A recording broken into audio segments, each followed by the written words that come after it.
Hello and welcome back. This will be the video notes for 10.2, graphing in the form of ax squared plus bx plus c. There is a PDF available if you'd like to print out and follow along. Here we're going to find the axis of symmetry, calculate the vertex of a parabola, use the vertex to determine the min or max of the function, and determine which direction the vertex shifts horizontally. First thing we're going to talk about is a right or left shift. When the middle term, which is the bx term, that's the one in the middle, that does not have a power of 2, of a quadratic function is introduced, the vertex and the axis symmetry will shift either to the right or to the left. If a and b have the same sign, the vertex shifts left. So when we talk about a and b, we're talking about the form ax squared plus bx plus c. Talking about a and b, those are the coefficients of the x squared and the non-x squared. But if they're both the same, the vertex will shift to the left. If a and b have different signs, the vertex will shift to the right. In this example here, we have a 2x squared minus 3. And we can see that the vertical line of symmetry is still the y-axis, and the vertex is located at 0, negative 3. And that's easy to find because it's always going to be on the y-axis.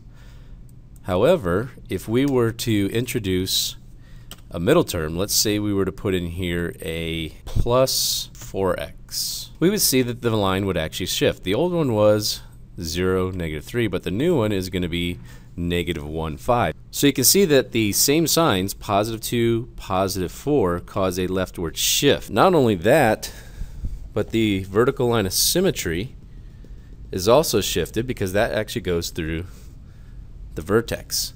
So it was the y-axis, now it's going to be x equals negative 1. Now when the vertical line of symmetry shifts and it's no longer on the y-axis, then finding the vertex becomes a little more challenging. It's not as easy as just looking at the y-axis anymore. So how do we find the axis of symmetry in the vertex then when it's not right on the y-axis? Well, the axis of symmetry is a vertical line that always, and that's an important thing to understand, it always goes through the vertex because everything on the right and the left-hand side are reflected. Its equation represents the x-coordinate at the vertex. To find the axis of symmetry, everything's going to be based on this relationship. We simply take the opposite of the b value and divide it by 2 times the a value, and that's what our x-coordinate becomes for the vertex. It's also the equation for the vertical line of symmetry. To find the vertex, we want to substitute that x that we just calculated into the equation in place of x. So whatever we calculated in the previous one for x, we're going to put here and here, and that will output a y value, and whatever that y value is then becomes the y coordinate of the vertex, because the vertex will have an x and a y coordinate. So the first calculation gives me x, and then when I substitute that into the equation up here, I get an output for y, and now I have the vertex. We're going to go ahead and try this out in example 1. We want to find the axis symmetry and the vertex for this function. Okay, so first thing we got to identify here is this is a, this is b. Notice I'm including the sign there. And this right here becomes the c value. And the x coordinate, or the x-axis symmetry, is found by taking the opposite of b and dividing it by 2 times the a value.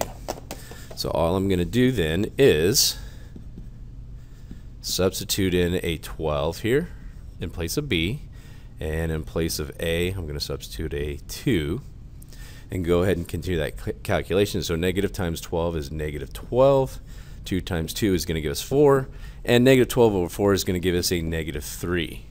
So the vertical line of symmetry, or the axis of symmetry, is calculated at x equals negative 3. Now remember, that's going to be a vertical line.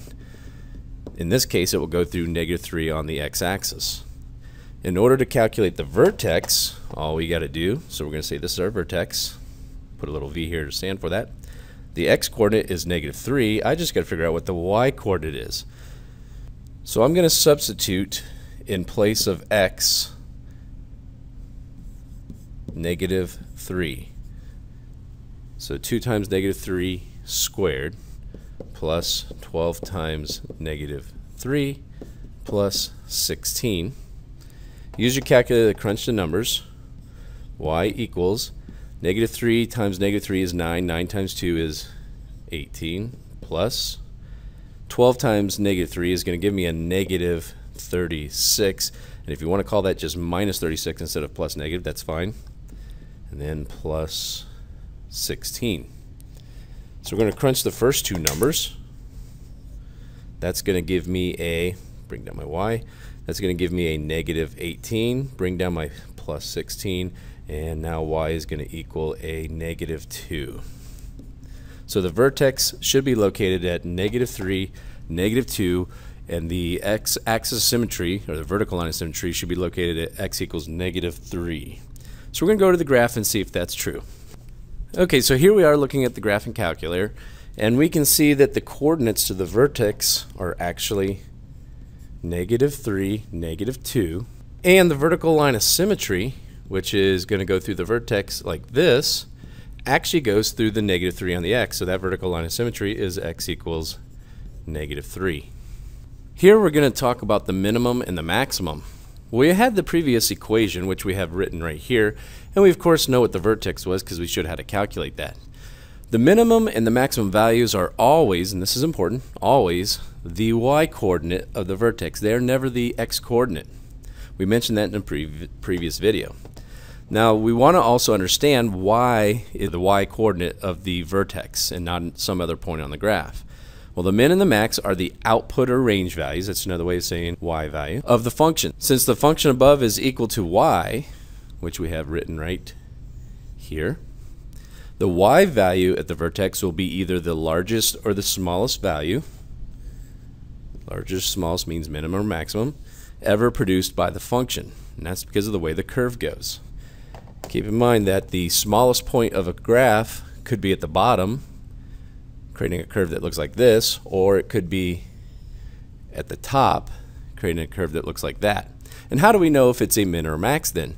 Remember, we look at the leading coefficient we talked about in the previous video. If it's positive, like that, we will have a graph that goes this way, which produces a low point on the graph called a minimum.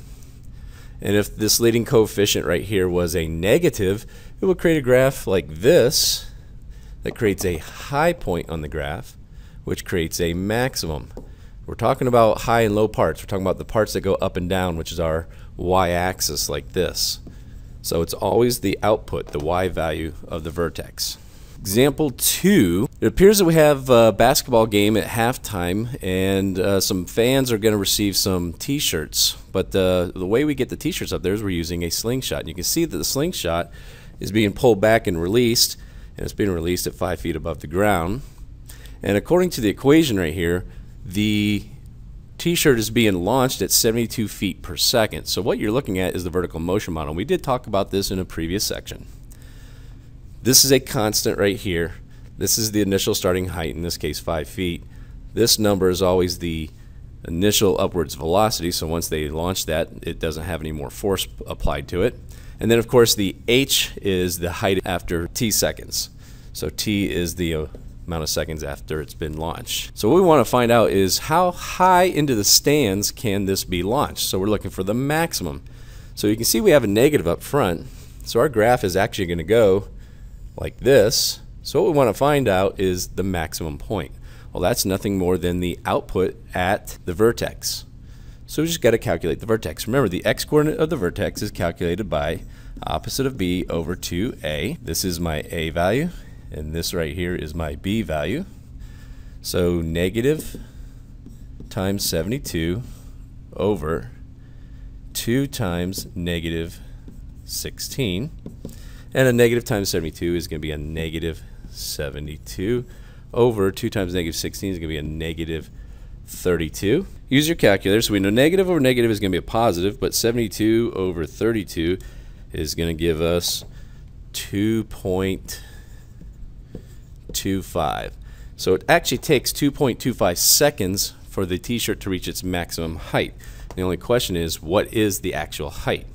Well, we just go back to our equation and substitute in place of t, which is time, 2.25 seconds squared plus 72 times 2.25 seconds plus it started 5 feet above the ground. You can go ahead and crunch those numbers, use a calculator, 2.25 times 2.25, and we're going to times that by a negative 16, and we end up with h equals negative 81, and 72 times 2.25 is going to give us positive 162 plus 5. Combine these together, h equals negative 81 plus 162 plus 5, and we end up with 86 feet. So the maximum this could ever reach would be 86 feet.